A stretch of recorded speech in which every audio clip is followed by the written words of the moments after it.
Bonjour, aujourd'hui je voudrais évoquer la gnose au fil des siècles. L'histoire de la gnose est très ancienne, elle remonte aux Védas hindous et aux philosophes grecs. Malgré les différences culturelles, la gnose est présente à travers le monde, comme nous allons le voir. La pensée suivante de Socrate, qui était gravée sur le fronton du temple de Delphes, résume bien la gnose. Connais-toi toi-même et tu connaîtras l'univers et les dieux. Le mot gnose vient du grec gnosis, qui signifie connaissance.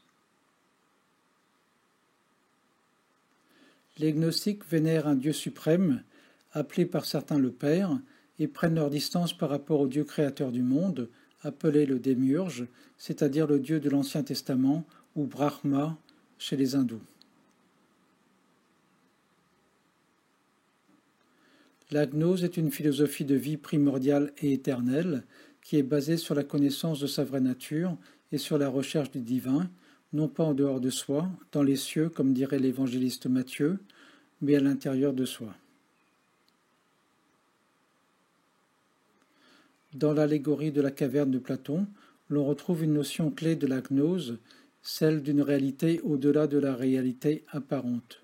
Cette réalité n'est pas appréhendable par nos cinq sens classiques, mais par nos sens spirituels. Les hindous appellent Maya ce voile qui nous empêche de voir cette autre dimension, le plérum.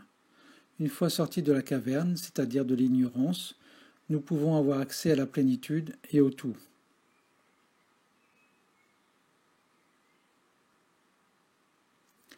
Les récits de Platon ont influencé les gnostiques chrétiens. Une copie de la République a même été retrouvée au milieu de la bibliothèque gnostique de Nag Hammadi en 1945 en Haute-Égypte, à côté du fameux évangile selon Thomas. Certains pourraient s'étonner que je fasse figurer Jésus parmi les gnostiques.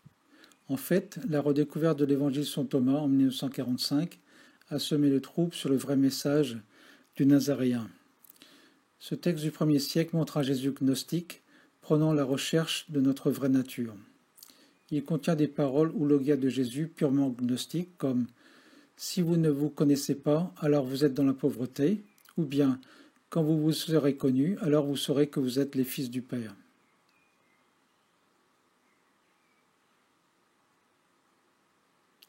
Toujours dans l'évangile selon Thomas, Jésus résume avec ironie l'objet de la recherche. Si ceux qui vous guident vous disent que le royaume de Dieu est dans le ciel, alors les oiseaux du ciel vous devanceront. Mais, en fait, le royaume est au-dedans de vous et il est au-dehors de vous.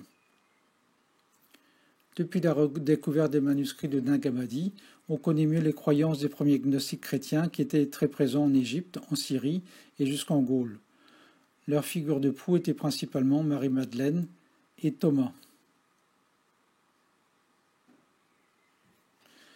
Les frontières entre le courant proto-orthodoxe et le courant gnostique étaient poreuses. Ainsi, le fameux gnostique Valentin a même été candidat au poste d'évêque de Rome en 143. Les gnostiques ont été réduits au silence au IVe siècle. Originaire de Perse, un carrefour entre l'Orient et l'Occident, le manichéisme a été fondé par Mani, issu d'une secte judéo-chrétienne gnostisante, les Elkazaïtes, durant le IIIe siècle. Le manichéisme était un syncrétisme du gnosticisme et du bouddhisme. Les manichéens opposaient le monde terrestre, jugé mauvais, au monde supérieur. Cette religion dualiste s'est rapidement répandue à travers tout le Moyen-Orient, puis en Afrique du Nord, et même jusqu'en Gaule et en Chine. Les chrétiens s'y opposèrent vivement. Successeurs des manichéens, les bogomiles ont été présents dans les Balkans à partir du Xe siècle. Les bogomiles rejetaient l'Ancien Testament et toutes les autorités constituées, en particulier l'Église. Il est probable que les bogomiles aient influencé les Cathares. Du côté de l'Asie, on peut noter que l'Advaita Vedanta, une philosophie indienne non dualiste, a de nombreuses similitudes avec la gnose. Les principes de l'Advaita Vedanta ont été popularisés par Adi Shankara au 8e siècle de notre ère. Selon l'Advaita Vedanta, il n'y a pas de distinction entre l'homme et le principe divin appelé Brahman. Chacun possède en lui une parcelle du divin, l'Atman. À noter que la gnose sous-entend la croyance dans la réincarnation, plusieurs vies étant nécessaires pour rejoindre le plérôme. Le catharisme est un courant religieux apparu au XIe siècle qui s'est rapidement répandu, surtout dans le sud de la France. Pour les albigeois, Jésus est venu sur terre pour révéler aux hommes leur origine divine et leur montrer le moyen de retourner à la source. Les cathares rejetaient l'Ancien Testament et Yahvé. Rome a lancé, à partir de 1208, des croisades pour éradiquer cette supposée hérésie. De nombreux massacres furent commis, comme à Béziers en 1209, où environ 20 000 hommes, femmes et enfants furent massacrés.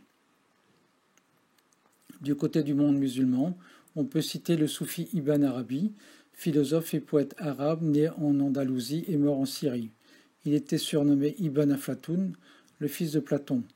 En 1202, il aurait vécu une théophanie. Ibn Arabi a écrit « La gnose n'exige pas l'extinction du moi, car ce qui n'existe pas ne peut disparaître.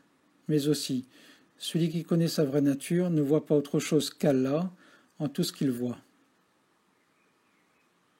Un autre soufri de l'ordre des derviches tourneurs, Rumi, utilisait des images proches de celles de Jésus. Il a écrit essentiellement des poèmes. Il fréquentait les chrétiens et les juifs tout autant que les musulmans.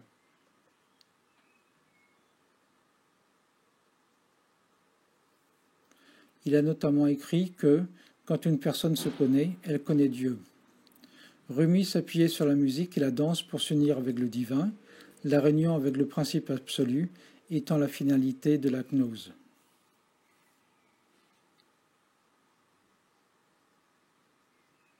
L'œuvre majeure de la Kabbale juive, le Zohar, ou le livre de la splendeur, est attribuée à Moïse de Léon.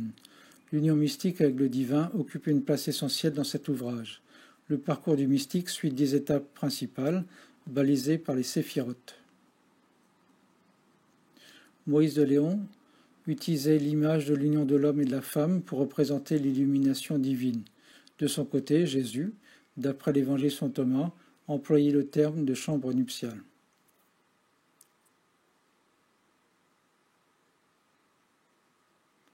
Le Zohar décrit la transmigration des âmes. Ainsi on peut y lire « Aussi longtemps qu'une personne ne parvient pas à atteindre ses objectifs dans ce monde, le saint, béni soit-il, la déracine et la replante. »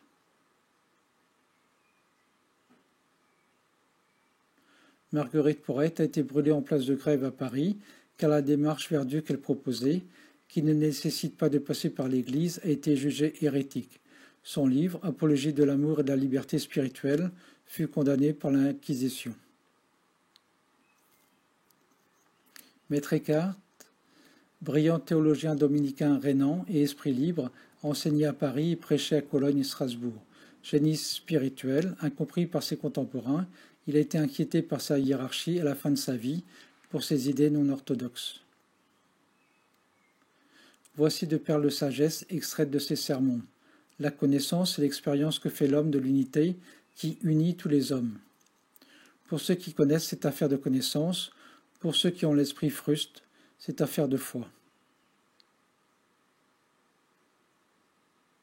Dans une autre vidéo, je parle des gnostiques plus récents. Je vous renvoie à la lecture de mon livre dans lequel je montre la survivance de la gnose à travers les siècles et des moyens pratiques pour la mettre en œuvre. Merci et à bientôt.